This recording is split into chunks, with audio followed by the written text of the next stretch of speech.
Hey everyone, welcome to the Horror Show. I'm Cecil Laird. Fuego here. And we're back to do some more coverage from the International Horror and Sci-Fi Film Festival, the brand new Fall Film Showcase, which last year we got to do, and we got to see awesome films like Bone Tomahawk, as well as yep, from the Final Girls, which was, I think that and Turbo Kid were pretty much tied for my favorite movie of last year. Now, this time we got to see the first of our 3 movies out of the Fall Showcase. Special thanks to Mr. Monte Yazzie for once again hooking us up, because these movies are ending up being awesome each and every time, pretty much. Yeah, last year 2 of the 3 films we watched were in like our tops of the year, pretty much. So absolutely, and so far, this one, the first of these 3, might end up making it into the tops of my year for 2016, quite honestly. There, easily up there. Fuego, what did we go see? We got done watching Bryan Bertino, the same guy who wrote and directed The Strangers, his newest film, simply called The Monster. Absolutely. Now, this one we actually did a trailer reaction for not too long ago, and we were frankly blown away by it. All of us gushing about it. We really were, and I was particularly excited because creature movies are my favorite subgenre of horrors, and definitely one of Fuego's as well. So I was super excited going into this, and I gotta say, not only did it meet my expectations, but it in fact surpassed them, but not in the way that I sort of anticipated they might. No, not at all. This film ended up being so much more than we realized that it was going to be. I'm thinking, creature movie. I hope the creature looks cool. I hope we see enough of the creature. And it's A24, so, you know, it's going to be a little bit more on the dramatic side, a little more maybe art house horror, if you want to consider that as like a subgenre of a subgenre. But they always have a slow burn. They take their sweet-ass time, but so worth it in this movie. Absolutely. There was definitely a slower burn in this one, and the structure of the film was such that it was told among 2 timelines, kind of. There was the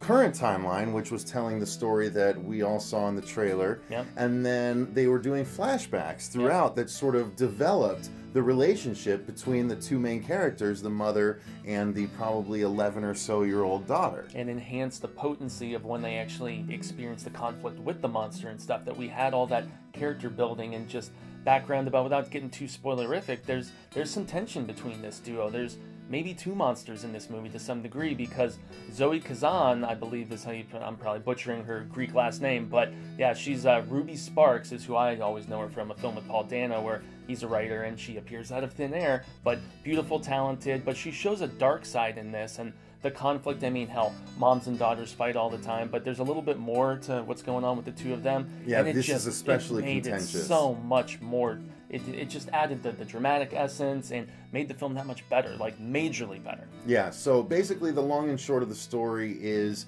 we are introduced to a mother and her daughter. The daughter clearly seems to be the responsible one in the relationship. Yeah, looking after mom.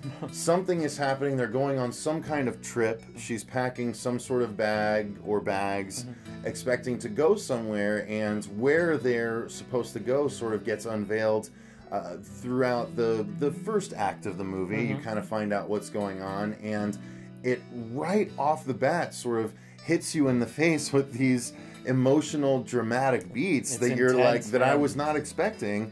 And you start off like there's arcs in this movie that you don't expect. For instance, I started off hating the mom. Same. And that ended up sort of being turned by the end of the movie, and they were really successful on both accounts. So while they're in the midst of this trip, their car breaks down. They get into a bit of an accident, hitting something on a remote road in the middle of the woods, late at night when a storm is a-brewing, essentially. So, some cliches are in play, but they put their own twist on it, and obviously the dramatic performances, they add so much more weight to maybe things we've seen before on screen. Yeah, and then they basically, when they're broken down, they have to end up fending off a monster of some kind. And we're not going to get too spoilerific with you guys, but suffice it to say that there is a monster in this movie. So it is not that misleading. It's not metaphor like we were kind of worried it might be. I almost jinxed us. I was worrying. Yes, but it was satisfying in that way. Now, let's get into the acting of it, because that is what we keep talking about.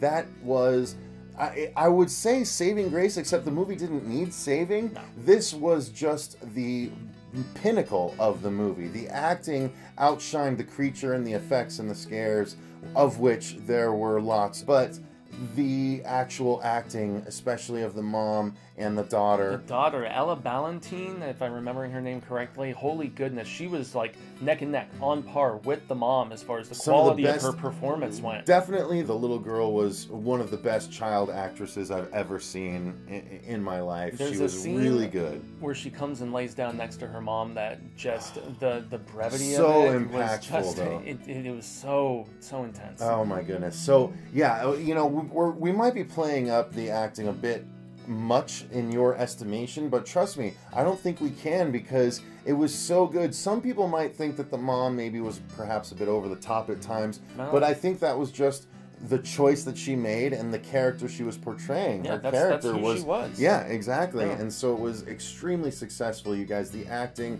was great, and there were frankly only about 6 or 7 actors total in this entire movie, and they obviously had the most screen time.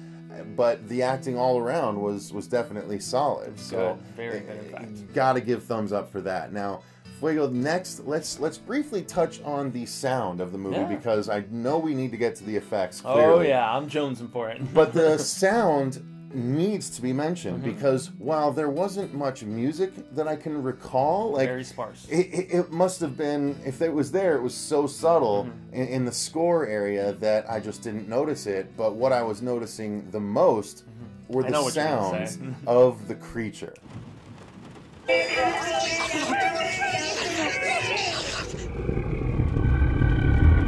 Especially when it's like approaching them and you hear the breathing, and or not even approaching, just watching them. Yeah. When you can hear it just watching them, it's unnerving as all get out. And the ominousness of the storm that surrounds them, it was almost akin to the thunder that you were hearing from time to time when all the rain was going down. The monster almost sounded as ominous as the thunder at times, with its low guttural growls and stuff. And it's not super obvious, but I mean, when it's there, it's, you know, it is on par. There was more than one homage to other classic horror monster movie franchises. Alien. I didn't even hear what you said. Alien. Sorry. Oh yes, definitely. There was an homage to Alien. There was more than one homage to Jurassic Park, specifically with an appendage drop at one point, and then hang on to your butts. and then there was an homage to Attack of the Block, one of my favorite practical effect creature movies in recent history. Yeah. Practical and CG combined, I think, with that one. But this one, I gotta say, was all practical effects. Looked like it. I mean, maybe there was a little moderate digital enhancement, but you could tell that was a real thing that was interacting with these actors. And which is the segue into the effects portion of this review. Totally and easily. And it looked good. It looked scary. And the fact that you were dealing with something that's obviously pretty massive, as you see in the trailers, just from the size of its teeth alone. That gives the indication that this is not like a small little thing that's not very foreboding. No. It is a presence. It's not only a presence, but it's got weight to it. Like, that's a big problem with a lot of CG-created characters nowadays.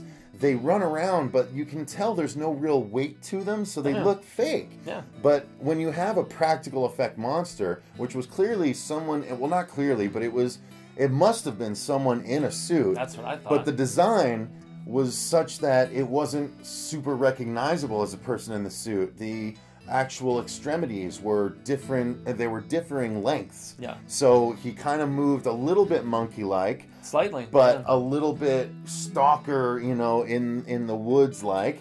And then the maw was gaping and scary. Like, it was a full-on good creature that was dangerous whether you were hidden in a vehicle or not. Like, this thing, you do not want to mess with it. And legitimately foreboding, and it built the tension with its appearance, also for the sheer fact that you didn't see as much of it early on, maybe almost like a Jaws thing, and that's not like a big spoiler or anything, but once you see it, once it builds the momentum properly, all the tension, and it just, I was feeling tense at times. Definitely. When characters were trapped in these vehicles and they're being stalked, and it's jumping on top of the vehicles and it's pacing around them, and you hear that deep growly breathing and stuff. I mean, great job on the effects, and also with the fact that the quick cuts on certain times with the animal, or creature, or whatever you want, the monster, right? You know, it also served to maybe, since it was practical, you couldn't see the fakeness because the camera didn't linger long enough for you to really notice it. And it was shot at night in Which a rainstorm. Which helps. It's all wet and slimy and everything. But you know, they did such a tremendous job of,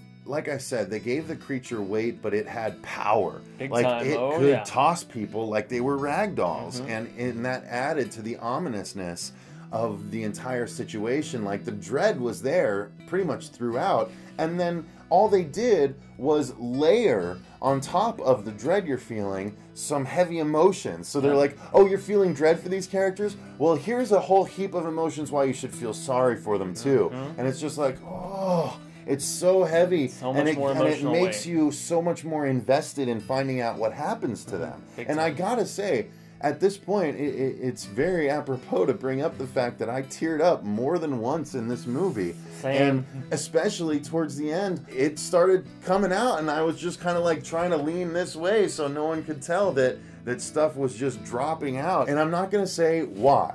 Yeah. There was terror involved, there was general unnerve and anxiety on my end involved, and then there was tremendous acting involved, and all of it combined to just overwhelming my senses a little bit, and it got me. And you know, I'm not embarrassed to say, because that is what I go to movies for. That's effective filmmaking, when you have that emotional investment and reaction, because of the fact you actually care about these characters. And I certainly did, even though I didn't necessarily want to at times. But isn't that just even more investment within the storytelling? Well, that goes to show the incredible Characters acting. have an They arc. really make you go after one character in particular. You really are not a fan of them when the movie gets going, and then the fact that they can bring you around, it's just impressive writing and acting. That's all you can really say. And we should mention that there is a good amount of gore. It's not a lot, but the gore we get is definitely effective. Very effective. You know, I mean, you feel terrible for these people when they're being attacked by this creature, and it's actually like